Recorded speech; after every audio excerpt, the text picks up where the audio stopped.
warahmatullahi wabarakatuh. Selamat pagi anak-anak. Hari ini kita belajar kembali di tema 3. Kita hari ini masih membahas tentang listrik. Sebelumnya Ibu akan memberitahu dan mengulangi sedikit materi pelajaran kita di minggu kemarin.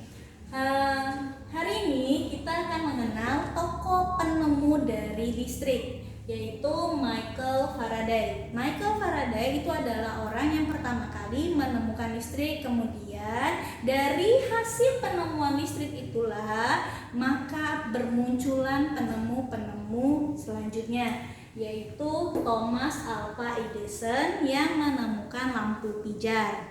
Oke, itu hanya sekilas tentang tokoh penemu dari listrik, dan kemudian kita masuk kembali ke pelajaran kita mengenai sebuah rangkaian. Di sini Ibu ada soal yang nanti kita jawab sama-sama dan akan Ibu jelaskan bagaimana cara mencarinya. Soal di sini kita lihat, perhatikan gambar di samping. Di sini Ibu ada sebuah rangkaian listrik. Rangkaian ini adalah rangkaian di mana ada rangkaian seri dan ada rangkaian paralel. Soalnya, apa yang akan terjadi jika saklar S2 diputus sementara saklar S1 dan S3 disambung? Ya, sekarang kita lihat ke soal kita. Saklar di sini Ibu kasih simbol S ya. Lihat di sini ada saklar 1, saklar 2, saklar 3. Saklar ini fungsinya untuk memutus dan menyambungkan arus listrik. Kalau kalian di rumah itu suka kalau mau menghidupkan lampu sering celutak. Oke, Ibu tunjukin ini contoh dari saklar. Ini adalah contoh dari saklar di mana fungsinya adalah untuk memutus dan menyambungkan listrik. Ya. Ini untuk menyambungkan, kemudian yang ke bawah itu untuk memutuskan arus listrik. Ya, selanjutnya yang kedua itu Ibu kasih simbol B, itu untuk baterai. Kemudian ada lampu. Di sini ada lampu 1, lampu 2, lampu 3 dan lampu 4. Sekarang kita harus paham dulu. Di sini ada saklar 3. Saklar 3 ini sebagai penghubung utama. Kemudian di sini ada saklar 1 dan ada saklar 2. Saklar 2 ini berhubungan dengan lampu 3. Kita lihat ya. Saklar 2 itu berhubungan dengan lampu 3 dan lampu 4. Sedangkan saklar 1 itu berhubungan langsung dengan lampu 1, lampu 2. Maksud berhubungan di sini dia bertanggung jawab. Jika saklar S2 ini tidak kita putus atau kita sambungkan, berarti nanti lampu 3 dan lampu 4 itu akan menyala. Tapi kalau saklar S2-nya kita putuskan, berarti lampu 3 dan lampu 4 dia akan mati karena dia dalam satu rangkaian. Kalau S3 ini adalah saklar utama. Nah, kalau di soal tadi apa yang akan terjadi jika S2 diputus? Berarti S2 ini yang diputus. Oke, kita hapus, berarti menandakan jalurnya terputus. Sementara saklar S1 dan S3 disambung. S1 dan S3, S1, S3 ini kita sambungkan. Nah, saklarnya tersambung, apa yang akan terjadi? Ya, kita lihat.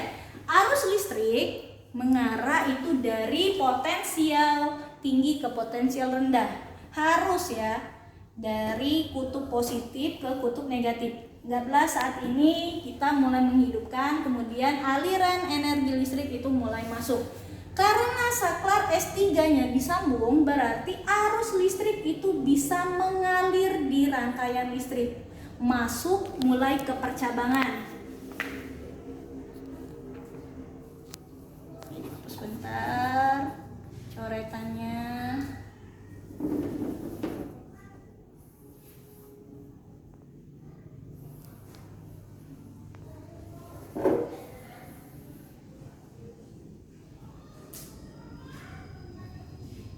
Nah,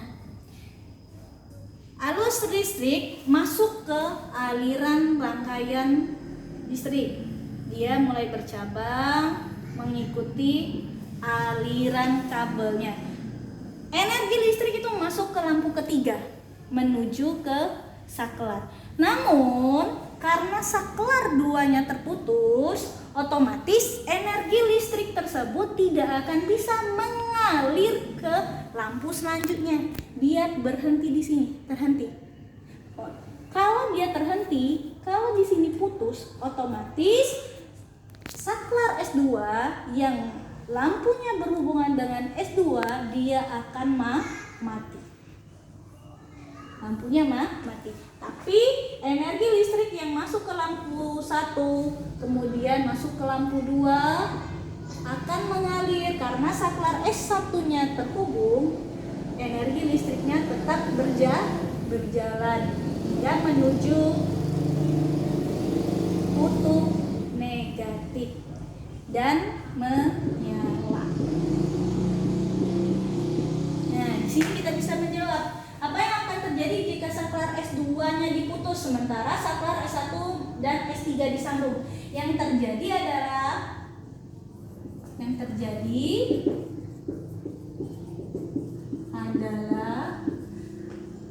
lampu 3 dan lampu 4 mati, padam, sedangkan lampu 1 dan lampu 2 menyala. Garis ya jawabannya. Nah, untuk jawaban yang pertama. Untuk yang jawaban kedua, saklar mana yang harus dihubungkan jika ingin menghidupkan lampu 3 dan lampu 4? Kita lihat lampu 3 dan lampu 4 ini ingin dinyalakan. Berarti saklar mana yang harus kita hidupkan? Saklar 3 atau saklar 1 atau saklar 2? Tadi di awal sudah Ibu bilang kalau saklar 2 itu berhubungan dengan lampu 3 dan lampu 4. Saklar 3 itu berhubungan untuk seluruh rangkaian, sedangkan saklar 1 berhubungan untuk lampu 1 dan lampu 2. Jika ingin lampu 3 dan lampu 4 menyala, berarti saklar 2 harus disambung atau dihidupkan. Jadi saklar mana yang harus dihubungkan jika ingin menghidupkan lampu 3 dan lampu 4? Jawabannya adalah saklar 2. Paham anak-anak bagaimana cara kita mengerjakan soalnya? Oke, Ibu rasa ini penjelasan singkat yang bisa kalian pahami. Nanti Ibu akan beri kalian soal untuk lebih memahaminya. Ibu akhiri, wassalamualaikum warahmatullahi wabarakatuh.